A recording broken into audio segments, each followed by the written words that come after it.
Tēnā koutou katoa, no mai, haere mai. Welcome everyone and thank you for joining us today. I'm Catherine Hall, Executive Director at Concove Tuhura, and it's my pleasure to host today's korero on a topic that's generating a lot of curiosity and momentum, AI-generated assessments, transforming VET for diverse learners. At Concove, our mission has always been about learner success, finding evidence-based ways to lift performance, culture and equity in vocational education. When we began exploring AI in assessment, it wasn't about chasing a trend. It was about solving real problems that occur in our sector. We know that traditional assessments can struggle to reflect the diversity of learners, different literacy levels, contexts, and workplace realities. Our question was, can AI help us design assessments that feel more relevant, more accessible, and still uphold quality and integrity? Today, we're diving into this first-of-its-kind research that explores how artificial intelligence can be used to generate assessments that are personalised to each learner, accessible for diverse needs, and rigorous in upholding quality standards. The research demonstrates how AI can create contextualised vocational assessments that adapt to learner diversity while respecting cognitive science principles and maintaining assessment validity.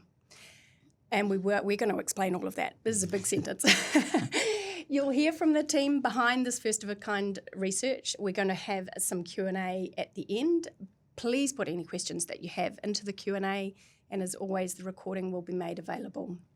We didn't solve everything with this one. We've still got some work to do, but by crikey, we broke some ground here. So without further ado, it's now my pleasure to introduce today's speakers. Let's pass to you, Stu. Thank you. Hi, I'm Stuart Martin. I'm the founder of George Angus Consulting. I've been working primarily in the micro and digital credential space, from research and strategy through to implementation, alongside work in AI, assessment design, wider research, and the neurodiversity and accessibility sector.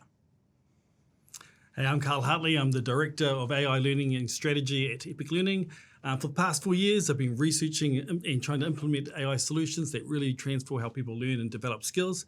Today, I'm going to be sharing a lot of our findings in the research around generative AI and assessment development. Our report's live, so you guys are going to be able to check it as well. So it's even more exciting. Thanks, Carl. And my name is Eve Price. I'm one of the portfolio managers at Concove. My background is originally in adult and vocational education. Most recently, I've been working alongside Stu and Carl on this project, as well as on other topics such as degree-level apprenticeships, micro-credentials, and a raft of other things. Thanks very much, team. So we're going to start with you, Eve. Could you give us a quick overview of what the research involved? What do we set out to explore and why were we interested? So I'll start with a little bit of context. AI in education has largely focused on the delivery aspect or on the prevention of its use in academia. We wanted to look at something different. We identified one of the key problems within VET, which is the time-consuming back-end processes, the standard setting, the assessment design. These are very resource-intensive, both on a human perspective, but also on a cost perspective, and they delay the time to market. This slows our responsiveness to industry needs. So we saw this as an opportunity. How could we condense this time frame, and at the same time, faster assessment development would then make us more responsive to industry needs? We knew the tech could do it. Carl told me how he'd done this successfully for a project in Australia a couple of years ago already. So the tech capability was not the question. The real question, which is at the heart of most of the work we do with Concove, is the broader system ready for this? Can we integrate this into existing structures? Will it work within our quality framework? And this systems readiness focus has been central to everything we've done at Concove. The bottom line was not just can we use AI, but is VET ready to use AI well? Yeah. Awesome. Thanks, Eve. And quality, of course, was also a big part of the work. So, Carl, how did you ensure that AI-generated assessments met the same standards that we'd expect from human-designed ones? That's a great question. Quality is always absolutely critical to what we're doing from day one. We always want to have humans in the loop at every stage where we're working with the models. But we initially decided to approach everything in a classic assessment writing way, like how we do it in the real world. So we draft the assessment, we will send it for review, we'll get feedback, and we'll make revisions, just like we've always done. But we hit a wall real quick. AI-generated assessments generate assessments way faster than the process could handle. It was taking much too long to get the reviews done. So the traditional feedback loop simply couldn't keep pace. So we've developed 2 new systems to adapt to this new system. First of all, I've called it the go, no go check. So this is when the developer is creating the assessments. And instead of creating one assessment at a time, we're developing batches in 5 to 10. So we're making them in groups. Then the developer will do a quick go, no go checking, and making sure the prompts are following and all the guidance is going through and that they look good. Once that kind of an eye test or that sniff test has been done, we're shifted off to the next step of reviewing. So we're maintaining oversight, and in fact, we've added someone to that loop. The next step is we have this second step in the system, which I call the gold standard approach, where we've flipped the review process. So instead of finding out what's wrong with the assessment and what needs to be fixed for each one, we're just skipping the questions or what's wrong and just moving to only the good examples, and then only highlighting those golden examples that we use. We fed those gold standard examples back into the prompts for future generations. So we created a cycle of improvement. As they go through, they improve the prompts, improve the outputs. So these two changes lead us to improve the speed of how we get through our reviews, as well as leveraging all the speed from AI. Awesome. Thanks for that explanation. But we also had some research sitting in behind this. So we're going to go to you now, Stu. Can you talk us through the key steps? Yeah, thanks, Catherine. So the project was built with agility in mind. So with AI changing all the time, it was important to both be flexible with our approach to allow for this, while also not having it changing all the time. So once we selected Claude as our model, we made the decision to keep with that model and that version for the whole of the development of the baseline assessment. So the project was in 2 halves. We had AI design a baseline assessment, which is, I suppose you'd call it a standard assessment, the one that everyone takes. And then the second half was then taking that baseline assessment and creating personalized versions of that to see if AI can do that and if that works for the system. So what we also wanted to then do was we knew that once this research came out, the models that we were using for this research would be out of date. So we wanted to try and make sure that the focus of the research was less on utilizing the models that we had developed and utilized, and more looking at how does it do it, what are the lessons learned, kind of setting a standard for utilizing AI in assessment in a way that lasts and can be utilized for years to come, rather than something that dates immediately. So the hope was this would then be taken on board and then adapted and used for ever more, really. Another cool part of carrying out this research was creating an ethical framework. So that was designed for utilizing AI in New Zealand, which was the first of its kind in that way. Our intention with that was to create a baseline standard, which others can then develop and expand as and when needed, when different elements arise, but just not having to start from a blank page anymore. So with that ethical framework, we had 4 core principles that we proposed within it. So we had fairness and justice, where we're promoting equity and eliminating bias, transparency and accountability, so that human oversight, protection for sensitive information and intellectual property, safety, security, and data protection. So a core part of this was that cultural protection measures, data being a living tonga, and ensuring that these conversations are being had at every level. And then finally, well-being, so encompassing that AI literacy, cultural well-being, and thinking about the long-term impacts on learning motivation, creativity, and critical thinking skills. Brilliant. Thanks very much, Stu. So this is probably where most of our audience are going to be thinking, how do we actually get going with this? How do we start? So let's talk about the practicalities. Carl mentioned that we flipped the script on feedback, but we also flipped the script. That's tricky to say fast. In the design process, didn't we, Eve? Yeah, we did. Yeah. So I'm going to hand to you to explain that. Yeah, thank you. So I think if you're looking to take your first steps in this, you want to start by identifying the parts of your process that you want to use AI for. Do you want to use it for assessment design? Do you want to use it for marking or for feedback, or all of that? I think you need to start with a clear idea, be quite specific. All the prompts that we use are available in our report, by the way, so you don't have to start from scratch. You can start with what we've used already. Secondly, choose your model. Again, we've evaluated a different range of models in our report, but the tech changes very rapidly, so please do your own current evaluation as well, based on your own needs. I would also add that to use a paid option. If it's free, you're the product. The quality considerations have to be at the forefront of every decision that you make in this process. Don't compromise on standards purely for efficiency. bigger picture thinking, AI isn't just plug and play, unfortunately. The human review processes will need to evolve. Your staff interactions and workflows will change, and you need to plan for these adaptations up front so that they don't come as a surprise later on down the track. Bottom line, start small, evaluate rigorously, and maintain that human oversight. Awesome. Thanks, Eve. So with the establishment of industry skills boards, which is coming up thick and fast, and our focus at Concove on the system, what learnings from the project can we leverage to support the leaner resourcing of these new entities, which of course in turn will help evolve the vocational education and training system as well? I think, Stu, you're going to take this one. Yeah.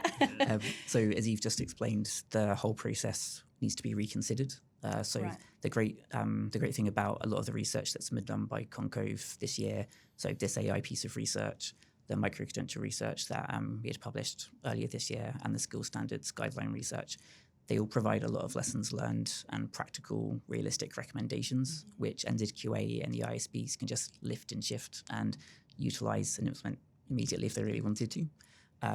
For me, one of the most important learnings is about the consistency and public availability of policies.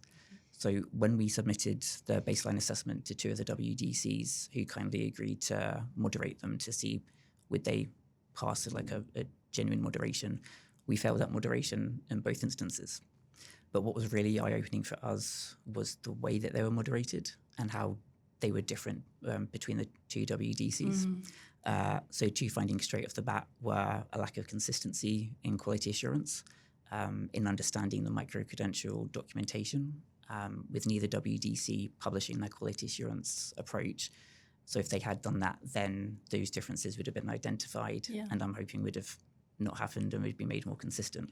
And AI would have understood what those policies were and could have designed something to match what they were asking for. So I think that's that public nature of it, and having both from the WDCs and NZQA making it clear how they do understand a micro-credential document or a skill standard, and drawing a line in the sand with regards to this is how you should develop it, this is how it should be assessed, this is what this type of content means within the standard.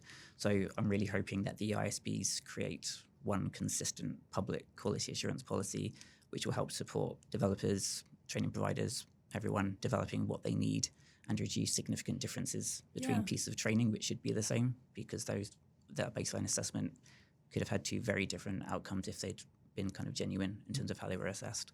So to kind of give you a good example, Aotearoa told us that the indicative content that's in the micro-credential document, it didn't need to be fully assessed. They considered it to be the same as skill standards, and the problem being that neither the WDC or NZQA had any of that public guidance or rules relating to that. So as a first-time developer in that space, it would be very difficult for anyone to get it right the first time if they hadn't been told in advance what that was. They then said that unit standards that are stacked within a micro-credential, they should be designed and assessed following unit standard rules, with the micro-credential exclusive components designed and applied based on the micro-credential guidance, which then has another difference in terms of your assessing or utilizing them in 2 very different ways within the same element. Conversely, Aotearoa told us that the indicative content needed to have all been taught, and you have to provide rationale to them for why providers are assessing the elements of the content that they are, based on the needs of the particular cohort that is being taught. So personalizing it, which is really interesting, and it's great that there is that wanting to have that personalized approach. But again, it's not public. And there are no rules within the micro-credential document around how they should be assessed. So if one of those cohorts was studying a lot less information than another, they could still both pass based on a rationale that was developed. So again, kind of a lack of consistency or understanding from anyone's side in terms of how that works. So in terms of the differences, and apologies for the rant, but for me, it's kind of, I think consistency is so important. And I think we want that, we have to be from our side consistent all the time. So we just, I think, wanting to try and get that consistency back the other way as well to make sure that it works for everybody. I was, however, really pleased that some of the feedback mentioned that they did like the way that the assessment incorporated Maori culture. So the AI obviously kind of had a good understanding of Maori culture and how that could be applied and implemented within assessments. There were other elements regarding the assessments that were fair feedback. So Aotearoa mentioned that there was an absence of naturally occurring evidence in the assessment, and why Aotearoa says that there are too many written tasks without practical or visual components, which can both point to, I suppose, that moment in time with the AI not necessarily understanding vocational assessment principles, but at the same time, that stuff isn't necessarily public, or they have very different approaches. So I think it all comes back to that point of things like that need to be public, or if there needs to be some consistency in that way, so that AI or other developers can understand it. When we asked the WDCs about personalization and personalized assessments, they both said they saw the value in having personalized assessments, and they did mention that if and when that came to that point, they wouldn't necessarily want to have to QA every assessment that comes out. It might be more around QAing the baseline assessment and then a few of the personalized assessments, as long as they could then see that it worked and it works in the way that it should, then that would hopefully reduce a lot of the potential issues that could come. But we'll kind of have to see how that develops. So if we have the rules in place and they're publicly available, then we can design to work with that, right? Yeah, the That's AI what you're can saying. if it's public, the AI can read it, understand it, and apply it to everything. Whereas at the moment, because each of the WDCs have their own rules, and then NZQA also, like with skill standards and everything else, because it's not public, it's all best based on who you know or what you've understood in that space before, just creating it how you think. So there's a lack of consistency. Okay, great advice for those who are setting up the new ISBs, and also if we're wanting to drive some efficiencies in our system, then we're going to have to start thinking about these things right up front. Okay, great, thank you so much. And it wasn't a rant; it was a very well explained, logic, reasoned approach. So thank you for that. Thanks. So Carl, we've talked a lot about the tools and the systems, but what about the people side? So at the end of the day, we're dealing with people. What new skill sets do we need to make AI work effectively in assessment design? It's an important question because skill sets are changing with the development of AI and us using AI. And I've been asked this question a few times, and what I've realized is advice I gave 2 years ago is different than advice I'm giving today, right? So I think really sticking to the fundamentals. So I've got 3 things that I think everyone that could be applying in their organizations or in their teams, you're going to get better results when working with assessments and AI in general. Is first of all, you want technical literacy around using AI. So you don't need to be a programmer, but you just need to have the foundational understanding of generative AI and how it actually works, concepts like tokens, context windows, and how to read those generations to reduce unwanted hallucinations. In summary, you got to know what's under the hood to get the best out of your AI. And this could be a 30-minute course that you do. They will simply get you to that level to help you out. It will reduce your hallucinations massively. Second one is around quality assurance. I know Eve kind of touched on it, but I think there's the human aspect of it. We've been programmed to look for typos and missing words and all those common human mistakes. Well, guess what? When we're generating the 1,000 assessments in this research, the sentence structure was perfect, right? But it's the content that was reading strange, unnatural. So that's where we got to change our QA systems. Again, developing what good looks like is an important thing here. And it's a different mindset than what we've done in the past. Skim checking is now dangerous, right? You need to be deeply reading the outputs. The third point is, I touched on the last piece, is around defining what good looks like. And this is our underlying piece that we're mentioning all the way through this. If you're not comfortable with what good is on what you're working with, you start giving the power to the AI to decide what that looks like. We hear the term AI slop. That's how AI slop gets created. You've let the AI decide what good is. And guess what? AI isn't very good at deciding what looks great. We are, the human side of things. So being crystal clear on the quality that you want is going to give you the goal that you want. Yeah, awesome. Thanks very much.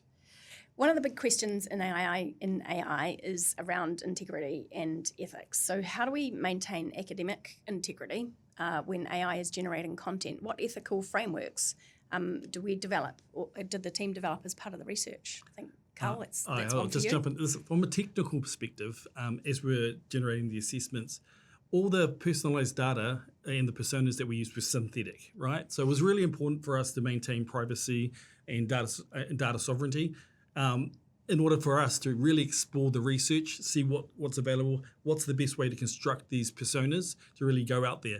But this was our phase one of our scope. If I could go another step, it would be solving that problem. How do we bring in and use our learner data? Because that's the real stuff, right? We were just simulating what could be out there. We want real stuff to really apply to practical.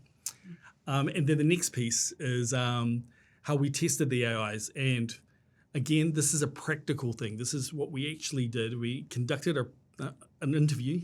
So we had ChatGPT, Claude, and Meta's model all come, and we interviewed them with knowledge they have around the New Zealand education standards, NZQA requirements, and then right at the end, I gave them a practical assessment to write an assessment. And this is what we did right at the start to see what they can actually produce and how well do they know New Zealand? What were they trained on? So I think that really helped us maintain our ethics. Stu? Yeah. And I think the selection of the model is actually the start of this. So if you are using the right model for your purpose or usage, you will have addressed the majority of this issue. So when we began developing it, one of the main reasons we chose Claude was because Claude has their constitution. So they have their own ethical framework, which at that time none of the other major AI had. So it stood apart in terms of saying, they stand for human rights, they stand for kind of good and kind of a more ethical way of doing things. The data that you put into Claude doesn't stay in Claude. It was at that point at least the data was kind of there, and then it was deleted straight away. So it didn't keep any of the data on like other AI models. So that was kind of because they had that constitution, it made it a much more useful and more privacy centric system that we could utilize. And then we helped to use that to help develop our own ethical framework. So within the report, the Claude Constitution's in there along with our own ethical framework. So we kind of took the best bits from each to kind of apply it and make it as strong as we could. And the report's fantastic. So congratulations. I really enjoyed reading it the other week. Let's move on to what you actually found, because we tested and trialed, but ultimately didn't meet moderation. Why not? What do we need to be thinking about to make this work in the future? And while we're there, Eve, I'm also really interested in looking at the broader system. We love the system. We do indeed. How might AI change the way we think about qualifications and standards across vocational education and training? And what do agencies like the ISBs, private training organisations or NZQA need to start considering as AI becomes more integrated into education? There's a lot of questions. So there's a lot of questions there, but these are the bits that I'm most excited about. Thank you. So thank you for asking. So as I mentioned at the start, AI in education so far we've seen it mostly in two spaces: one in the delivery of learning, and two in the prevention of its use. And we need to shift that thinking. So critical consideration for the ISBs and NZQA moving forward is how our documents are written. Qual docs, micro-credential docs, standards, they need AI readability integrated into them. We can't just think about human users anymore. AI is probably going to be touching these documents more than humans in future, and we need to write them with that in mind. Secondly, we have an amplification problem.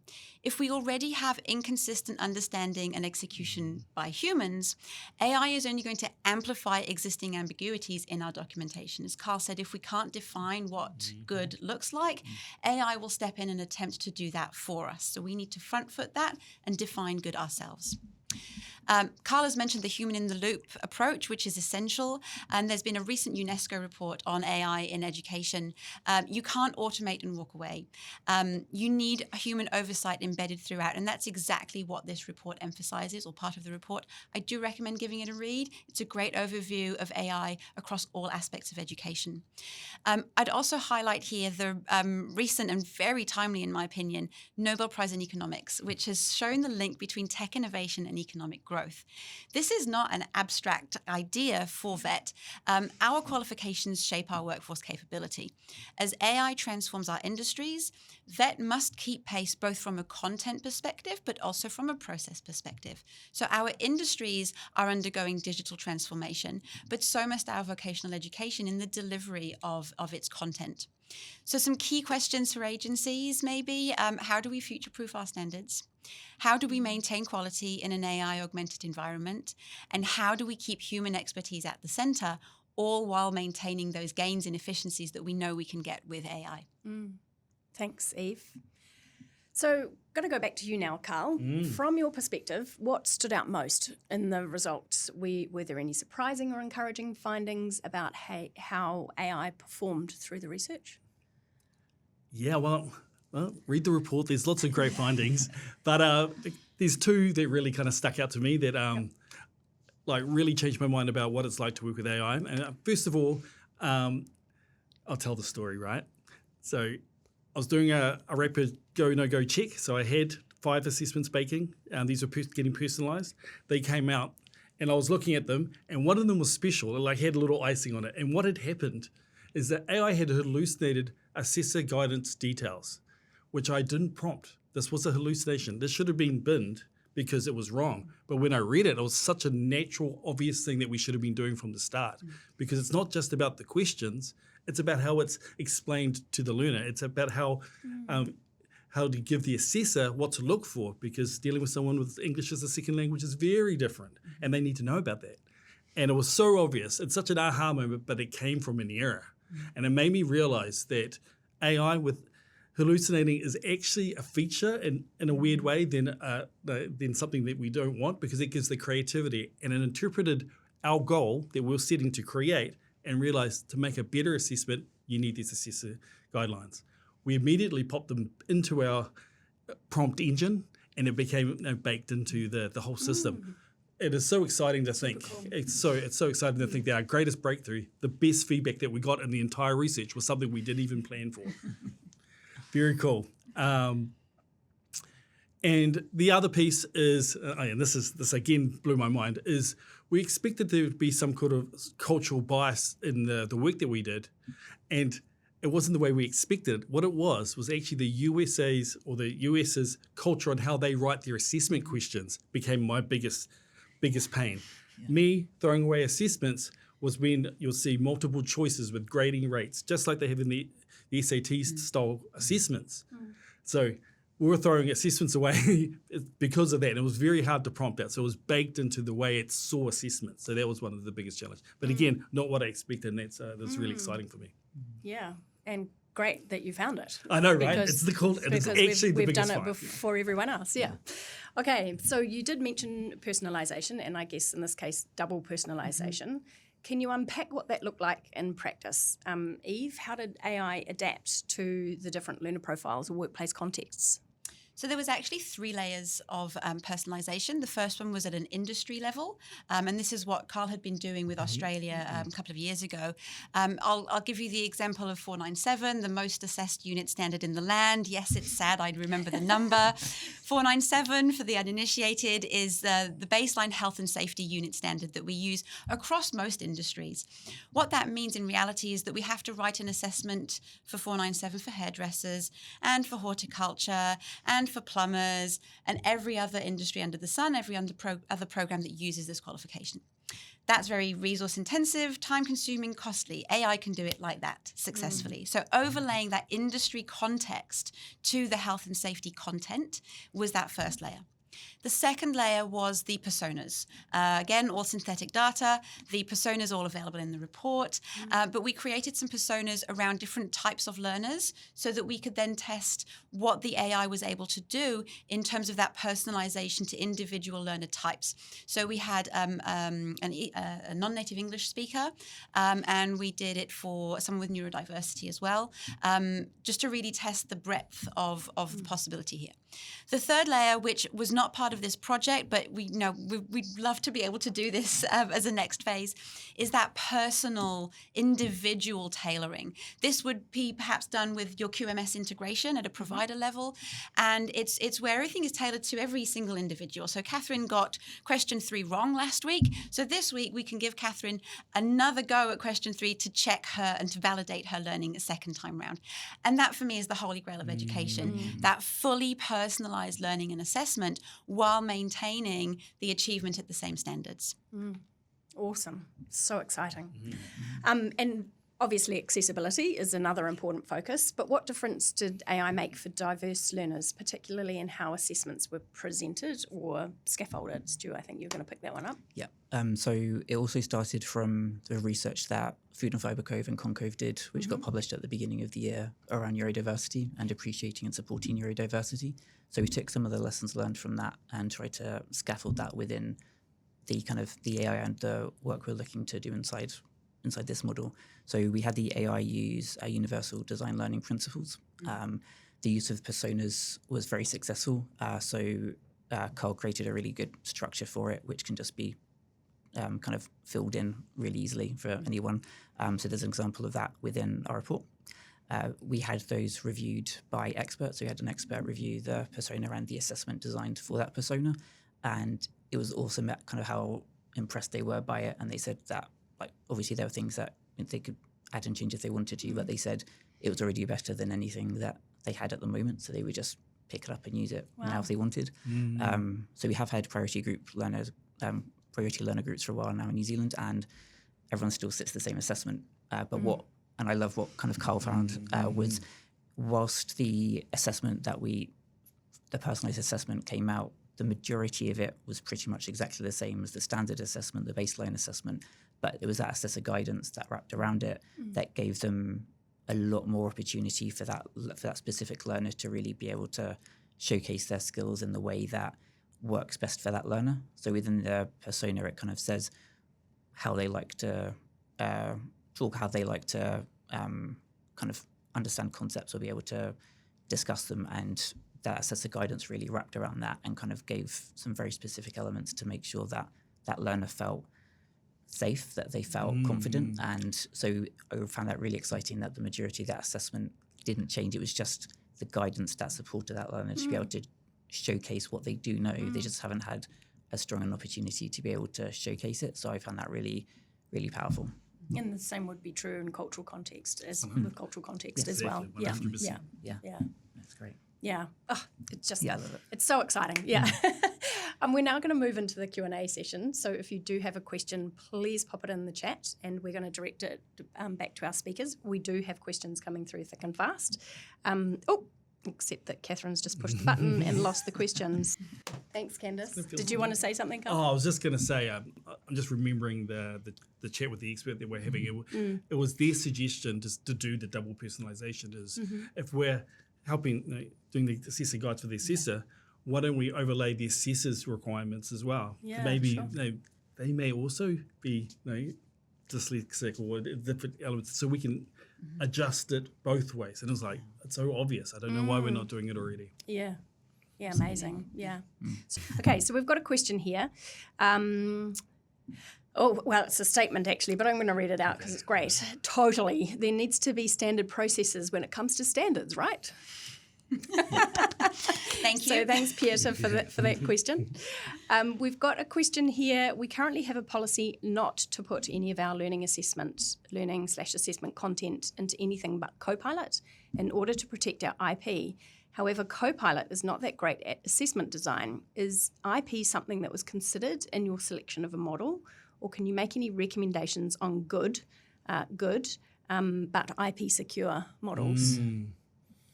We touch on that in the ethical framework, don't we? Yeah, Maybe you want to talk about with that. Claude, what we did, one of the reasons that Claude was selected was because at that point, when you inserted content into it, Claude wouldn't keep any of that content. If it was just used for your account and your account only. So you had to specifically opt in to help train Claude by letting it use your data. If you didn't opt in, then it wouldn't use your data. So that was kind of one of the main reasons we chose Claude. I can jump in as well. Copilot, when I interviewed it for the job, it actually didn't pass as well. Yeah. So I agree that it isn't the best for writing assessments. On the positive note, Anthropic and Claude, the models that we use, they've just announced with Microsoft that you can get to get access to their model to work within the Microsoft ecosystem. So that's announced a few days ago. So that's potential there as well. Phase one of our research was all about trying to play in the space and see what's available, and see where the research takes us. So we wanted to be able to as many models as possible to test this, to find out what's best, right? So we can't control IP issues, but we can make recommendations. I would suggest that you question what IP you're talking about, because qualification documents are readily available. They're public documents on the New Zealand Qualification Framework, and so are skill standards and unit standards. So there is no IP issue around qual docs, micro-credential docs, and standards docs. So it might be worth considering, what IP is it exactly that you want to make sure is secure. Yeah. Okay. Like how we synthesized all the personas, right? So therefore we're guarding against privacy as well. Yeah. I think you've answered this one, but are there any AI systems that you can recommend to develop AI assessments? We've used Claude. So we're not paid by Claude, by the way. To be honest, our work is a snapshot of basically a year worth of research, and we paused around May. So in AI time, that's like 6 years or something. So a lot of the models have caught up, and a lot of the ways they've become better is being able to access the internet and read the latest, read content online much better. So the models are all improved. So they're all pretty good. But what it comes down to is the fundamentals I spoke about, right? Is understanding how the models work, setting your actual looks good, what are you trying to get, not just saying, please write a unit, like an assessment for unit standard X. Follow those golden rules, and you're going to be fine with any of the modern AI. And have a look, for making your own minds up. Have a look at the assessment the evaluation that we do at the front end of the report, just to give you some ideas around what it is that you want to be evaluating before you choose a model and run with it. Great, thank you very much. So when assessment is generated through AI, how can we be sure that it will assess learners' skill instead of learners being using AI to complete such assessment? I mean, I suppose with assessment, it depends. I suppose you can design the assessment to make sure it's more applied and more practical, or you're never going to be able to necessarily go away from all of this type of element. But I think that's also a skill that learners will need. Everyone is going to need to know how to utilize AI as a skill, as a skill set to be able to do what it needs to do. So I suppose it's, using it for not. I think it also depends on what kind of skill standard or unit standard you're talking about, because very often in vet we're talking about competency-based assessment, which AI can't demonstrate for you. So it's also a question of evaluating what skill you're using, or what skill is being evaluated here, and looking at the underlying principles of assessment. What is the purpose of assessment, and how are you going about it? And I think that's what AI is helping us do, is go back to basics around what is the purpose of assessment, how do we assess different things in different ways to ensure that validity. So what we used to use a couple of years ago is perhaps now not the best way of assessing that same skill set, because of the introduction of AI. And as I've mentioned a couple of times in the previous moments, talking about that we've spent a lot of time and money and energy in preventing AI use. We simply can't continue going down that path. Most universities now have done away with their software that tries to assess whether something was written by AI, just because of how inconsistent and useless it was eventually. And we've had this problem forever anyway. Yes. Yeah. Because you can just copy and paste that question into Google and it can find it. Yeah. We've had AI access for a long time. The generative AI elements just come along to help us out. So it's how we write the assessment, know what you're after, and then that's how you assess it. Okay, great, thank you. How did we check for parity or fairness of assessment when it has been contextualised? I suppose it depends on the contextualised level, but the design of the baseline assessment, so the difference with the contextualisation to the baseline assessment, the baseline focuses on the content, the what. The contextualisation of the industry level, the persona level, is the how. So the content and the academic integrity is actually the focus of the baseline assessment, not of the subsequent personalizations. Yeah, and I guess that's an important thing to highlight, how we approach the research. Our first part was developing a baseline that is general in nature, so it's ready to be dressed up. Yes. And so we got the plain cake, and then after it's baked, we can then add all the pieces on it. So then the AI has to do less work to do that as well. It's about scaffolding that development of the assessment. Saying that the actual personalised assessments, as I mentioned before, they didn't really change at all when compared to the baseline. The major change was in the assessor guidance. So, and that was less around, we would read through that assessor guidance and just check that it wasn't doing anything, like they weren't helping the learner get a step up. It was more just about making it fair for that learner, because what's fair for, say, one learner is not necessarily fair for another learner. So it's about understanding the context of each learner within this personalisation element to say, this is more fair for this learner because of X, Y, Z reasons. So it's kind of making it more even. We say this a few times, but we generated over 1,000 assessments to do these tests, but we still need thousands more to validate a whole lot of this, right? So it's actually, we just done the first step. That's great. So we did mention that the assessments failed moderation. What was the findings? So with WDCs, they said that they did have some positives. So they kind of like the use of agriculture. The main negative parts were just around that.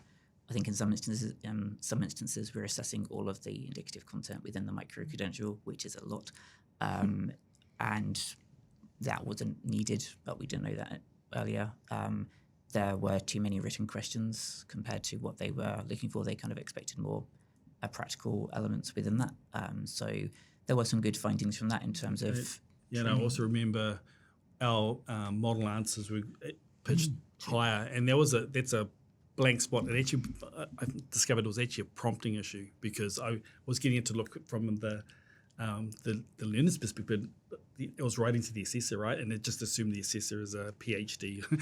So that was just one thing. That was one of the things we didn't get into. We actually started getting those interviews coming through and areas to improve. Yeah. As the portfolio manager for this project, I was actually delighted that it failed moderation, because you learn more in research, in particular. You learn more from failing than you do from success. So it made the project, I think, a lot more robust and a lot more helpful and useful and relevant, the fact that we did fail, than if we'd sailed through moderation and we'd had the green tick and that was it was all over. So I think this was actually a lot more helpful to the process than if we'd been successful first time And it round. highlighted the inconsistency piece as well, right? Yeah. And was able to, was different. Because it also then drew our attention to those inconsistencies, and then the consideration that actually writing these educational products for humans is not the same as writing them for AI. Yeah. But in a way, like if you did write it for AI, it would make the human's job a lot more easier if they were developing it themselves, because it would. there is that inconsistency. So being able to see that they were assessing it in different ways was one of my kind of key takeaways in terms of that. Yeah. Something needs to change. Which relates really well to the next question that's come through from Anonymous. Will it require assessment policies to be redefined or changed totally? In We might terms of have different opinions on this. In quality assurance, from a WDC and ZQA, definitely. I think, well, just a public policy would be nice. From an assessment policy, potentially when it comes to personalisation, just in terms of a consistent method. So like what Carl's created with his personas, if you kind of said, this is the way to go with it, have that persona, you fill it out that way, that would also help kind of have consistency. So I think there are some ways it will change, but not change totally, I don't think. It's just, in my opinion, making it simpler in terms of how you actually create assessments. But, and publicly available. Exactly, that'd be nice. Having consistency. I don't think we need to change them totally, but perhaps there is some work to be done, both from a content, but more so from a process perspective as well. And we've already touched on that. You know, the flow that we use with humans is going to be quite different to the flow that we use with AI in this space. But again, I think already we've been challenged by AI in recent years to look at, well, when we are delivering assessment, what's the purpose of assessment? And we've heard a lot of organisations are going back to pen and paper, because that's actually one of the tried and true methods that we know is sure to prevent the use of AI. So I think going back to what are the underlying principles of assessment? What is it that we're assessing and why will help us go back to basics to redefine some of these aspects. And Carl did mention, I don't think here yet, but he said that when you're creating, say, when you're doing a review of a unit standard, a skill standard, or a micro-credential document, you could have AI on the next screen, and you could train the AI to be giving you what the assessment would look like as you're reviewing or updating or creating a new standard, so that the developers, because when you see those experts and you get them talking about standards, they don't necessarily see it in the way that a developer would. So if you're having that visual there and you say, oh, okay, that actually makes no sense whatsoever, it can we for phase 2, we discussed creating a specification document which is designed for an AI to read. So it's in AI language and AI script, but it gives a deep understanding of what the requirements are. So then it can be doing double checks as you're developing it. So it's basically it's a bit like that red wiggly line that you get underneath a spelling mistake. It will be saying, hey, that's not aligning with this. That's why you're in creation of it. And this actually echoes the skill standards guides as well, where we've written them for your own role and purpose, but we've also encouraged you to read the bit that comes before you and the bit that comes after you. And this is exactly the same. And having developed these sorts of things myself, I would definitely, the unintended consequences that show up in the assessment would be great to see them firsthand before those standards get approved. And what Carl created, that's also one of the appendices in the report, an example of how a simplified micro-credential document would look, which it's the version 1. These beta versions out there. It's a start for 10. Yeah, it is a starter for 10. May's version. And you've been very generous with providing that as well as a part of the report. So something that we're very thankful for. Okay, moving on. Oh, great question, but again from Anonymous. Do you think that the NZQA and WDCs are behind in their understanding of how assessments should be designed with AI? I mean, there do seem to be some people who are already designing assessments with AI already. I think they're behind on policies being public, which I think that's for me if they wanted to allow more AI to be used in assessment development, there needs to be more of that public element of what they want from an assessment. But I think there's some element of AI. Have you seen much? I think there's in research that I've read both in the New Zealand context and overseas, the official organizational answer of do we use AI and how do we use it is very different to how individual employees answer those same questions. So there's a much bigger use by individuals than the organization usually officially admits. So I think that's one thing that we need to take away some of the stigma from using AI. I don't think I don't want to say that they're behind, but I think our work has definitely brought this to the front for a raft of organizations. And in fact, some of the very first conversations that we had was, do you have an AI policy? And can we please see it? And everybody sort of went, no, but now that you've asked, that's a good point. So I think, we are still in the first steps of a lot of this evolution. And this is my take on it is, and this is from a technical perspective, is you can't just repair and make the current system and then just put AI on top of it. You need to go to the foundation piece and make it AI readable, interactable. Our PDFs we write are made for humans to read, not AIs to read, and it causes hallucinations and issues. So if we want people to be playing in that space and creating learning content, we've got to make it easier for people to use and to interact with the AI. Yeah. Okay. I'm scrolling through just to get some more crunchy questions for you. And I had one there. Did you get AI to develop practical workplace assessments or theory assessments? So workplace assessments, did you manage to get the AI to provide examples of expected evidence as the WDCs want to see this? We did. So the reason we chose the micro-credential we did and the portion of the micro-credential we did was we wanted to be able to have it looking at knowledge assessment and a practical assessment, one from a unit standard and one that's exclusively a micro-credential, so that we could have that wider variety, so we could kind of understand a bit more about is there a particular element which AI does better or worse in. So we did get AI to provide some examples of expected evidence. It's actually quite good at the workplace assessment practical side of things. And that was the space where the personalisation really shone. no, don't do this assessment in a noisy area. Like giving those type of recommendations, give them a little bit more time to prepare beforehand and provide more visuals. So I think it really was acing the practical side. Theory stuff, those American standards really were still kind of fighting us with some of the way that it did that.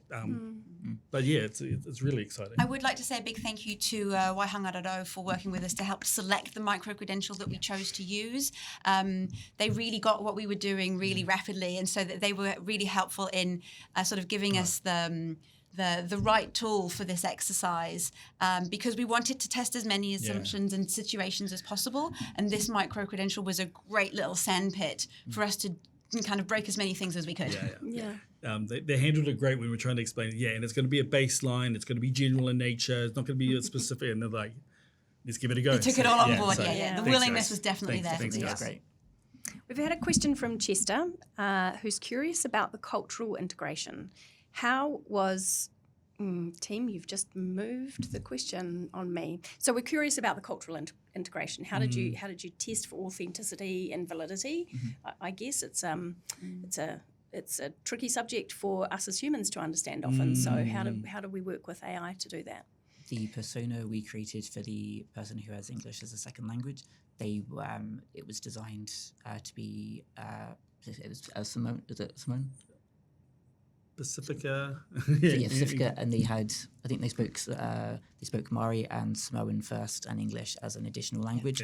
So we wanted to be able to then kind of assess from that perspective in terms of how well did it do in terms of that integration, what did it do differently, how was it consistent, and test that. We also had an expert that we interviewed that reviewed all the content. They see how we were doing, and we got great feedback. So the multicultural piece, we made the right call with Claude. It really was getting it, which was our biggest worry. Again, it came down to the influence. It was really about multi-choice questions always creeping in. Yeah.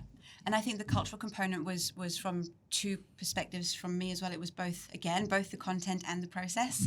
And so that assessor guidance around working with a non-native English speaker was really key to enabling that process as well as the content as well. And the personas as well, in terms of how within the persona document for that particular learner, it gave more information about kind of their background, which again kind of helped influence that. And this was one of the aspects that the WDCs commended us on, wasn't it? Yeah. And now one more thing on that is we followed the exact same process. If you're writing an assessment today, you'll get experts in, you get subject matter experts to help you. So it's exactly the same steps. We'll bring in the humans in when it matters. Awesome. And that's probably a really nice place to end our questions. We are going to stay on after the webinar wraps up and record a bonus Q&A because there are a lot of questions and we really appreciate you popping them in the chat for us. We will get back to you on that. But I have one final question for each of you. And if there's one key takeaway that you'd like people to leave with from today's session, what would that be? Should we go to you first, Carl, maybe? Me? This is something I'm always banging on, is about that AI is non-deterministic. And it means that it changes every time you prompt it, right? So you always need to be test, and test again. And then check, because sometimes you get magic like our assessor guidance. So stay in there. Great. And I think I've kind of banged on about this quite a lot too today, but AI is only as good as the information that it's got. So a lot of the problems we've seen from this research is due to the lack of publicly available policies. So to improve AI as well as to improve human designed assessments, we need those public policies. So I just hope that kind of the ISBs and other organisations kind of learn from this and kind of improve that consistency. Right. For me, it would be around writing with AI in mind now. AI or generative AI has been around for a few years, and we need to start integrating it as one of the end users of our educational products. Humans are no longer the only people to be using these products. AI will as well. Yeah, really great advice. Thanks, team. So ngā mihi nui, thank you to our speakers and to everyone who joined us today. It's clear from the korero that AI isn't only just a technological tool, it's a pathway to more inclusive, responsive and high-quality assessment design across vocational education. It is about making the learning fit the learner, not the other way around. And as we've said, the full research report is available. It's on Concove's website, and you will find the link in the chat. And if you do want to explore the work further, please reach out directly to Carl Hartley, Stuart Martin and Eve Price. They're all deeply involved in the research and its real-world application. We did have a question about what comes next come through. We will answer that question when we stay behind for a chat. But I'm also really pleased to share that after her time at Concove, Eve is launching her own consultancy, Solutionary. So she hopes to continue to support organisations who want to embed AI and evidence-based design in their assessment practices. So do connect with her if you'd like to continue this conversation or explore implementation in your own context. Thank you very much for joining us today. Ngā mihi nui, and have a wonderful day. Thank you. Ka kite.